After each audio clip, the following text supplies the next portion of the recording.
Bonjour et bienvenue au premier épisode de La Fouine rapporte. Je suis votre fouine, Justine Hardy. Le premier sujet de notre actualité étudiante doit être sans contredit le départ de notre directeur bien-aimé, M. Danny Laviolette. M. Laviolette est parti en décembre dernier relever de nouveaux défis à l'école internationale. Il fut directeur de notre école pendant 9 ans, ce qui représente, en termes de longévité directoriale, une éternité. M. Laviolette aura laissé sa marque dans l'école. Il était très populaire au sein de la population étudiante, apprécié des enseignants et chouchou des parents. Nous nous souviendrons de son sens de l'humour, de sa grande écoute et de son dévouement. De son héritage, on se souviendra en particulier de son projet phare, le vélo Persévérance.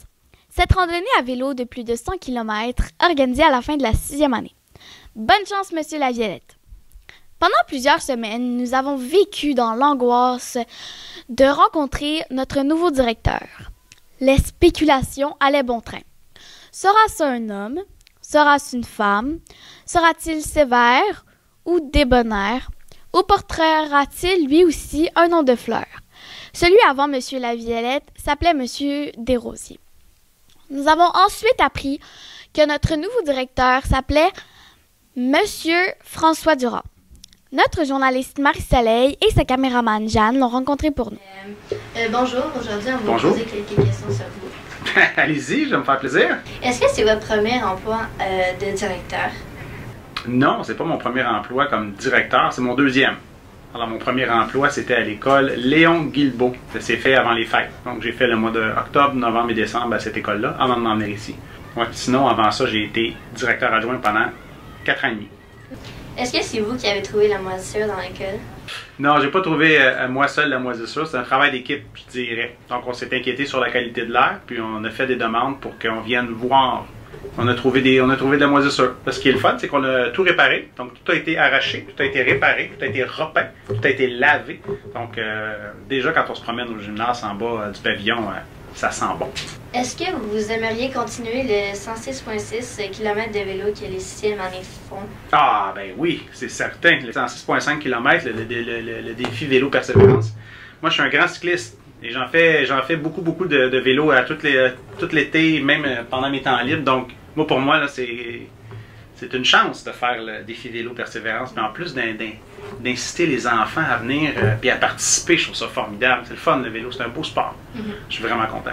Pourquoi vous vous êtes fait un bureau dans le local de la secrétaire Bordelot? Vous savez que je me suis fait un bureau dans le local? Ben parce que je trouvais que ça faisait 3 semaines peut-être, 1 mois que j'étais à l'école, puis je trouvais que j'y allais pas assez souvent. Et pourquoi j'y allais pas assez souvent? C'est parce que, justement, j'avais pas d'un petit endroit à moi. Puis en même temps, ça me permet de voir les élèves, que je connais pas beaucoup, vu qu'ils sont dans l'autre pavillon. Ça me permet aussi de voir les enseignants. Des fois, ils ont des questions, puis c'est toujours eux qui devaient traverser pour venir poser des questions. Est-ce que vous aimeriez faire des changements dans l'école? Des changements dans l'école. C'est une bonne question. De grands changements, je vais attendre un peu. Je viens tout juste d'arriver. Donc, il faut que j'apprenne à connaître l'école, j'apprenne à connaître les enseignants, j'apprenne à connaître le fonctionnement. Il y a encore des choses, des fois, que je demande à un enseignant, est-ce que vous pouvez m'aider? Est-ce qu'il va y avoir des changements? Probablement, il y en a toujours. Mais je peux pas dire, pour l'instant, ça va être quoi les changements, mais ce sera pas un 3e pavillon ou quelque chose comme ça, ou une piscine sur le toit du pavillon au bord de l'eau, c'est impossible, ça. Pourquoi aimez-vous autant Star Wars? Ah mon Dieu, vous savez, comment ça se fait que vous savez ça? Ben en fait, oui, c'est ça, il y a des Star Wars partout, hein. Ben c'est depuis que je suis tout petit. J'ai toujours été un grand fan de cette émission-là, puis les émissions, je les écoutais, les vieux épisodes, mais c'est ça, je suis un grand fan, j'ai toujours aimé ça, j'ai toujours aimé l'espace, la science-fiction, ce genre de trucs-là. La dernière question est un peu drôle. Là. Beaucoup de personnes trouvent que vous sentez bon. Attends, c'est quoi votre parfum? Le parfum, c'est un parfum qui se trouve pas ici au Canada. C'est le parfum de Abercrombie & Finch. C'est une boutique de vêtements aux États-Unis. Puis moi aussi, il y a quelques années, quand je suis rentré dans la boutique, j'ai fait ça sent bon. Je l'ai essayé, puis mon amoureuse me dit qu'elle aimait beaucoup ça. Alors j'ai acheté une bouteille depuis ce temps-là. Quand j'y retourne aux États-Unis, j'en profite pour en acheter. Merci pour tout et bonne fin de journée. Ça me fait plaisir. Votre question était vraiment drôle. Comme vous l'avez entendu dans l'entrevue avec M. Durand, le pavillon de Bordelot fut l'objet de travaux majeurs. En effet, de la moisissure a été trouvée car des fissures dans les fondations du vieux pavillon faisaient entrer de l'eau qui s'accumulait ensuite. Notre journaliste Michaela est allée constater elle-même le résultat des travaux et nous sommes assez rassurés de voir que tout semble avoir été réparé. Pendant cette année scolaire, nous avons appris le décès de Madame Vicky. Madame Vicky fut l'enseignante de beaucoup de mes amis en première année et c'est une nouvelle qui nous a beaucoup attristés. Tout le monde se souvient d'elle comme une personne douce et souriante, toujours à l'écoute.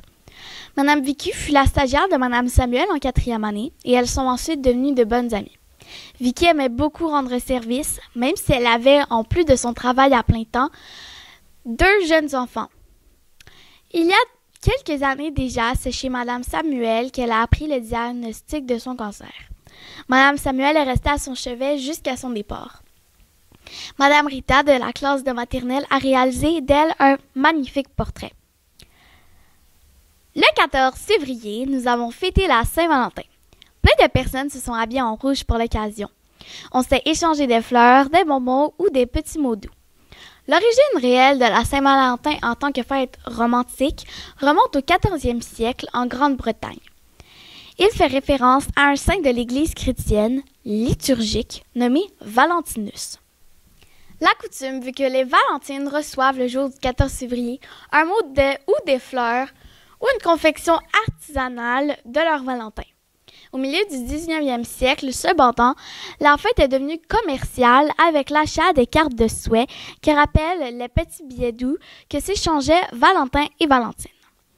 Se sont ensuite ajoutés les cadeaux grandiloquents comme des bijoux, des voyages ou des sauts en parachute. On remarque aussi une différence importante entre la tradition et aujourd'hui.